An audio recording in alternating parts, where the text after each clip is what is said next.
Shalom. Baik, pada kesempatan ini saya akan mempresentasikan kenapa kode etik itu penting. Ya, penting.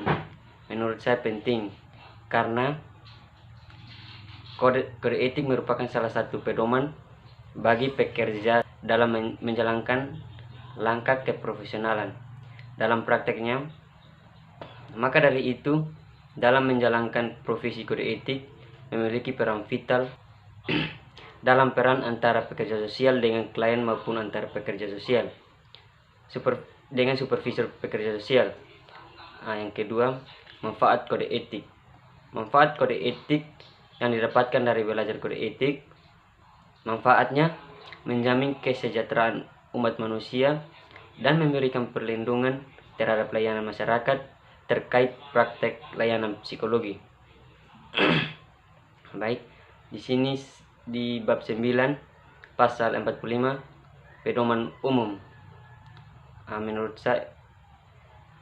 saya pedoman umum itu tergantung pada dua, yaitu penelitian merupakan suatu rangkaian proses secara sistematis berdasar pengetahuan yang bertujuan memperoleh fakta, menguji teori atau menguji intervensi yang menggunakan metode ilmiah dengan cara mengumpulkan, mencatat, dan menganalisis data. Yang kedua, ilmuwan psikologi dalam melaksanakan penelitian, yaitu diawali dengan menyusun dan menuliskan rencana penelitian sedemikian rupa dalam proposal dan protokol. Penelitian ini sehingga dapat dipahami oleh pihak-pihak atau orang lain yang berkepentingan, yaitu psikolog atau ilmuwan. Psikolog membuat desain penelitian, melaporkan hasil yang disusun sesuai standar atau kompetensi ilmiah dan etika penelitian. Pasal 46, batasan kewenangan dan tanggung jawab.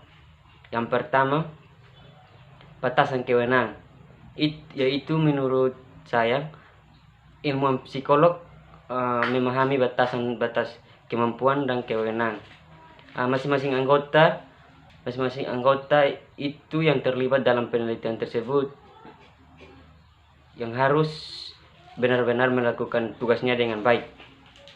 Yang kedua, ilmuwan psikolog dapat berkonsultasi dengan pihak-pihak yang lebih ahli di bidang penelitian yang sedang dilakukan sebagai dari proses implementasi penelitian. Konsultasi yang dimaksud dapat meliputi yang berkaitan dengan kompetensi dan kewenangannya, misalnya badan-badan resmi pemerintah dan swasta atau organisasi profesi lain, dan komite khusus, kelompok jawat, kelompok seminar, atau melalui mekanisme lainnya. Pasal berikut yaitu pasal 48, partisipan penelitian.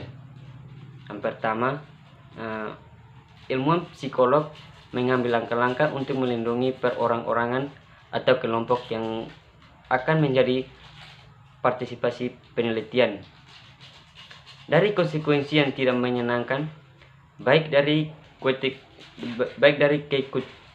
keikutsertakan atau penarikan diri dari keikutsertakan. Ilmuwan psikolog berinteraksi dengan partisipan penelitian hanya di lokasi dan dalam hal-hal sesuai dengan rancangan penelitian yang berkonsisten dengan perannya sebagai peneliti ilmiah. Pelanggaran terhadap hal ini dan adanya tindakan penyalahgunaan wewenang dapat dikenai butir pelanggaran seperti tercantum dalam pasal dan bagian-bagian lain dari kode etik ini. Saya menjelaskan contoh sedikit. Misalnya pelecehan seksual dan bentuk pelecehan lainnya. Bab 10 pasal 56 hukum dan komitmen terhadap kode etik.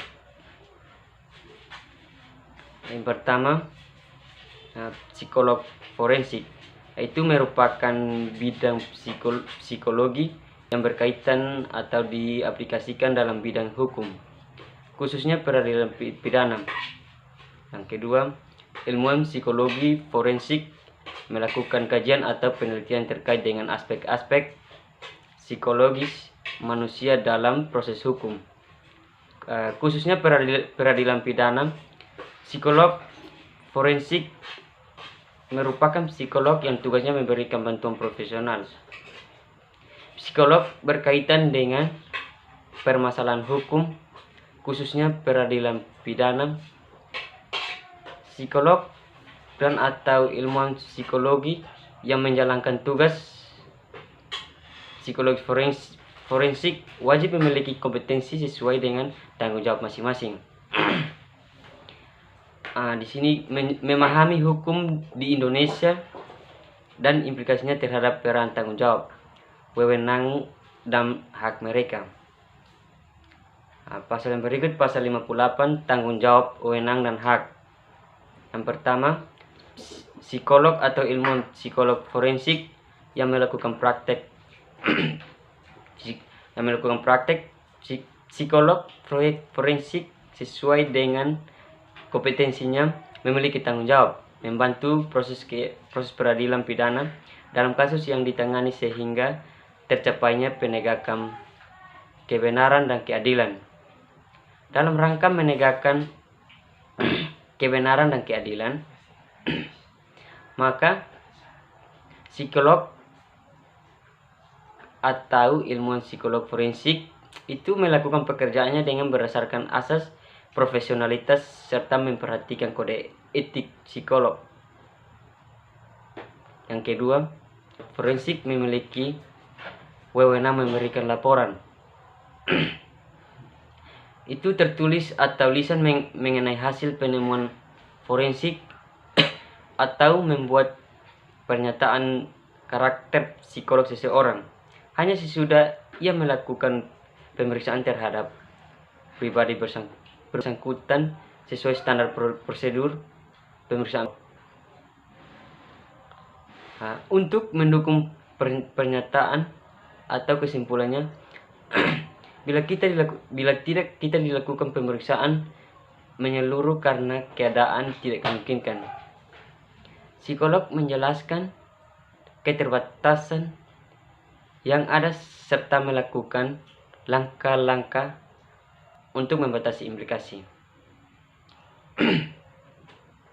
Dari kesimpulan atau rekomendasi yang dibuatnya, ilmuwan psikolog forensik yang dalam menjalankan pekerjaan di bidang psikolog sesudah menjalankan tanggung jawabnya sesuai dengan standar, memiliki hak untuk mendapat perlindungan dari MC.